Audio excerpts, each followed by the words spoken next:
There's a conversation happening right now that no one else can hear. It unfolds in the space between tasks, in the silence of a familiar room, in the pause before sleep. The mind rehearses words for encounters that exist only as possibilities, shaping sentences for moments that may never arrive. If any part of this feels familiar to you, you're not alone. And if you ever feel like sharing your experience, the comments are open. This is not anxiety. This is not overthinking. This is the mind doing what it has always done, preparing, protecting, organizing the chaos of potential into something that feels manageable. It's a quiet ritual, invisible to everyone but the one performing it. The mind rehearses dialogues in silence while the body goes about its day. The body moves through routines, coffee, shower, the commute, but somewhere beneath the surface, another version of the day is unfolding. The mind is speaking to people who aren't there yet, testing phrases that feel too sharp, too soft, too revealing. It's a rehearsal without a stage. These conversations don't interrupt the day. They run parallel to it, like a second track of existence. The hands wash dishes, while the mind negotiates boundaries with someone who hasn't asked for them. The eyes watch traffic while internal monologues refine their tone, searching for the right balance between honesty and self-protection. No one sees this preparation. It leaves no evidence, but it shapes the person who will eventually speak, smoothing edges, reinforcing walls, deciding in advance what will be said and what will remain hidden. The dialogue is silent, but its effects are real. Phrases are mentally adjusted for a meeting that may never happen. The mind rewrites itself in real time. A sentence forms, feels wrong, gets discarded. Another one emerges, so this time, more measured. The internal editor never rests, sculpting language for a moment that exists only in projection. Each version carries a different weight, a different risk. Sometimes the conversation is with a boss, a friend, a parent. Sometimes it's with someone who hurt them years ago. The specifics change, but the process remains the same. The mind testing variables, calculating outcomes, searching for the version of itself that can navigate the uncertain terrain of human interaction without breaking. The encounter may never happen. The person may never ask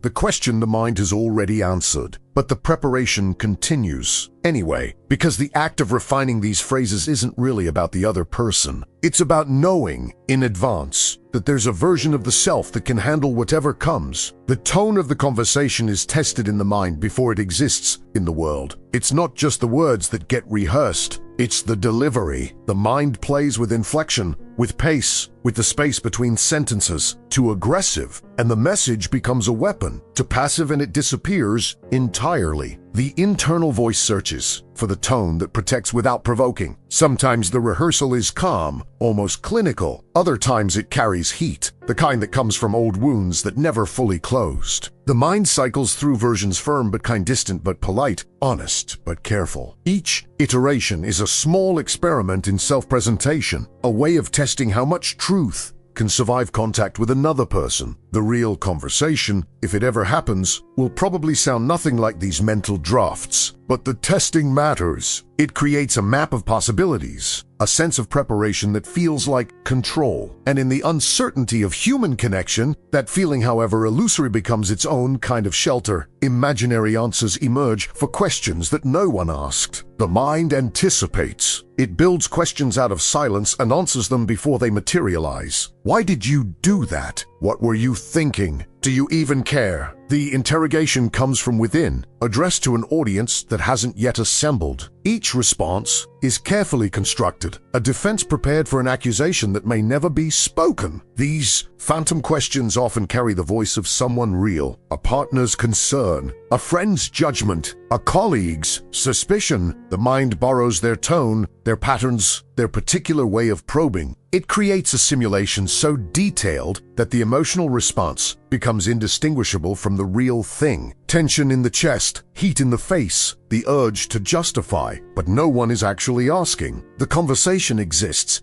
in a space between memory and prediction, populated by versions of people who exist more as projections than presences. Still, the mind answers. It crafts explanations, defends positions, clarifies intentions. Not because the questions are real, but because the need to have an answer ready feels essential. The mind revisits future scenes as if they were memories. There's a strange familiarity to moments that haven't happened yet. The mind walks through them with the detail of recollection, constructing futures so vivid they feel like they've already occurred. The lighting of the room, the expression on their face, the exact second when the conversation shifts from small talk to something heavier. These mental rehearsals blur the line between anticipation and memory. The scene gets replayed so many times that the brain begins to treat it as real, filing it alongside actual experiences. The emotional response becomes practiced, worn smooth by repetition. Time the moment arrives, Eve. Ever does the body know how's hit suppose? Sometimes the future being rehearsed is difficult. A confrontation, a confession, a goodbye. Other times it's mundane, almost boring in its ordinariness. But the mind returns to it anyway, tracing the same paths, refining the same responses. As if the repetition itself could transform uncertainty into something solid and knowable. Minor conflicts are resolved internally, without an audience. The argument happens in silence. Both sides are present, both voices clear, but only one person occupies the room. The mind plays prosecutor and defendant, accuser and accused, cycling through positions until something resembling resolution emerges. No one witnesses the negotiation. No one applauds the compromise reached in the quiet. These internal resolutions often feel more complete than the real ones. There's no interruption, no misunderstanding, no defensive reflex from the other side. The mind controls all variables, steering the conflict toward clarity that real conversations rarely achieve. It's a kind of justice that exists only in imagination, but the relief it provides is tangible. Sometimes, these mental conflicts replace the real ones entirely. The person never speaks. The grievance aloud never tests whether the other would actually respond the way the mind predicted. The resolution is sealed inside, while the relationship continues on its surface level, unburdened by confrontation but also unchanged by truth. Thought creates calmer, firmer, and more courageous versions of oneself. In these mental rehearsals, there's a self that doesn't hesitate, a version that speaks without trembling, that holds eye contact, that says the difficult thing without apologizing afterward. The mind constructs this alternate self carefully, piece by piece, imagining what it would feel like to inhabit that kind of certainty. This imagined version isn't entirely fiction. It's built from fragments of real moments, times when the words came easily, when confidence felt natural, when vulnerability didn't immediately trigger the need to retreat. The mind assembles these fragments into something more consistent, more reliable, a self that could handle the conversation without collapsing under its own weight. The gap between this rehearsed self and the one that will actually show up can feel vast, but the practice matters anyway. It creates a template, a possibility, a reminder that courage isn't a fixed trait, but something that can be assembled, even if only in the privacy of thought. And sometimes, in the actual moment, a piece of that rehearsed steadiness finds its way through. Mental conversations happen in the shower, in bed, on the way home. They arrive in the in-between moments, the places where the body is occupied but the mind is free to wander. Water runs over skin and suddenly there's a dialogue unfolding, fully formed, addressing someone who's miles away or hasn't been seen in years. The shower becomes a confessional for words that will never be spoken aloud. Lying in bed, in the minutes before sleep, the mind often stages its most elaborate rehearsals. The darkness provides a kind of permission, a space where thoughts can unfold without the pressure of daylight scrutiny. Conversations layer over each other, old ones being rewritten, future ones being drafted, parallel versions of the same exchange testing different outcomes. The commute home offers its own theater. The rhythm of walking or the hum of the bus creates a backdrop for internal monologues that no fellow passenger could detect. The face remains neutral, unremarkable, while inside a full negotiation unfolds. These liminal spaces become laboratories for the self, places where identity gets quietly revised between one location and the next. Internal dialogue serves as a safeguard against potential impact. The rehearsal is armor, not the kind that announces itself, but the subtle type that rearranges vulnerability into something more manageable. By imagining the conversation in advance, the mind creates a buffer between the raw self and the unpredictable reactions of others. It's preparation disguised as overthinking, strategy dressed as anxiety. There's a logic to this protection that makes perfect sense from the inside. If every possible response has been considered, if every emotional landmine has been mapped in advance, then nothing can catch the self completely off guard. The impact, when it comes, will be softened by familiarity. The surprise will be diminished by all the versions already lived through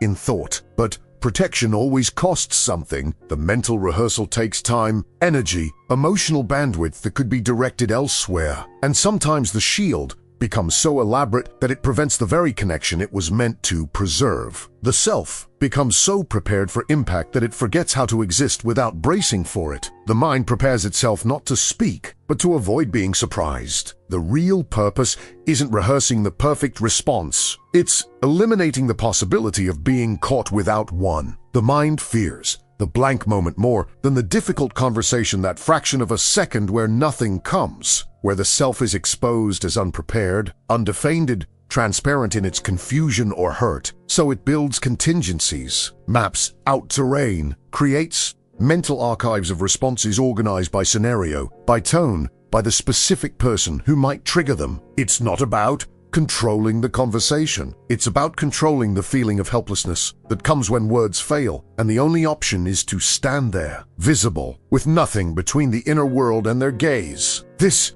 preparation rarely results in the scripted exchange the mind imagined. Real conversations veer off course, introduce variables the rehearsal never considered, demand presence rather than performance. But the act of preparing changes something anyway. It transforms passivity into agency, even if that agency is mostly illusion. And sometimes that's enough not to avoid surprise entirely, but to face it knowing the mind at least tried to be ready. The conversations that never leave the mind aren't wasted effort. They're part of how the self organizes chaos, how it transforms the unpredictability of human connection into something that feels slightly more navigable. These mental rehearsals don't predict the future, they rarely even resemble it, but they serve a purpose that has nothing to do with accuracy. They create the feeling of readiness. And sometimes that feeling is what allows the actual conversation to happen at all. Not perfectly, not according to script, but with enough internal scaffolding to prevent complete collapse. The mind prepares not because it can control what others will say, but because it can control how prepared it feels walking in known.